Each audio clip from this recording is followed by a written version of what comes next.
السلام علیکم ورحمۃ اللہ وبرکاتہ۔ میں سید اللہ نواز جیلانی، آپ دیکھ رہے ہیں جیلانی وائس۔ امید کرتا ہوں آپ خیریت سے ہوں گے۔ چینل کو سبسکرائب نہیں کیا تو سبسکرائب کیجئے تاکہ ہر آنے والی ویڈیو آپ تک پہنچ سکے۔ حضرت آسیہ کا ایمان۔ حضرت آسیہ رضی اللہ عنہ نے اپنا ایمان اپنے شوہر فرعون سے چھپایا تھا۔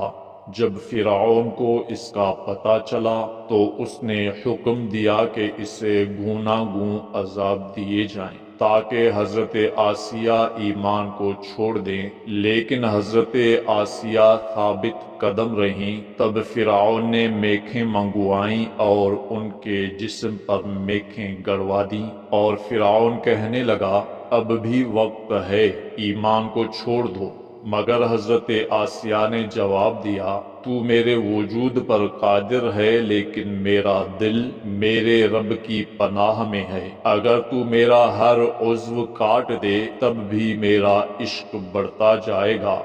موسیٰ علیہ السلام کا وہاں سے گزر ہوا۔ حضرت آسیہ نے موسیٰ علیہ السلام سے پوچھا میرا رب مجھ سے راضی ہے یا نہیں؟ حضرت موسیٰ علیہ السلام نے فرمایا اے آسیہ، آسمان کے فرشتے تیرے انتظار میں ہیں اور اللہ تعالیٰ تیرے کارناموں پر فخر فرماتا ہے۔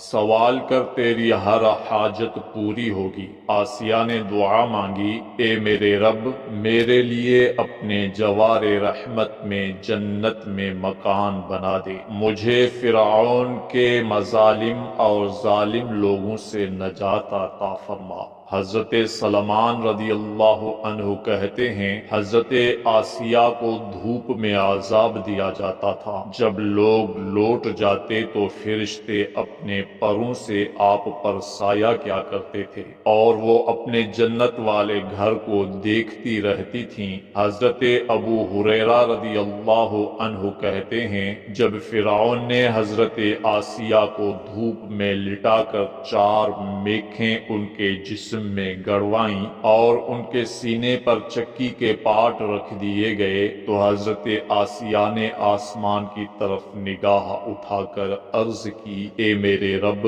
میرے لیے اپنے جوار رحمت میں جنت میں مکان بنا۔ حضرت حسن رحمت اللہ علیہ کہتے ہیں اللہ تعالیٰ نے اس دعا کے طفیل آسیہ کو فرعون سے باعزت رہائی عطا فرمائی اور ان کو جنت میں بلا لیا جہاں وہ ذی حیات کی طرح کھاتی پیتی ہیں۔